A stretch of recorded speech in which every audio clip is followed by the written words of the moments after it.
Y spelling pattern words. When Y appears at the end of a word that has at least two syllables, it usually has the long E sound.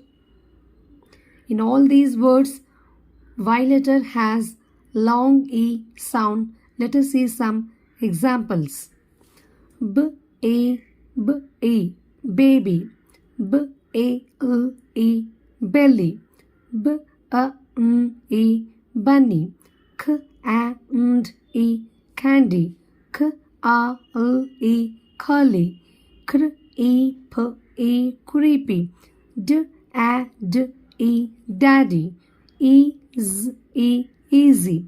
A-N-V-E, envy. F-E-L-E, filly.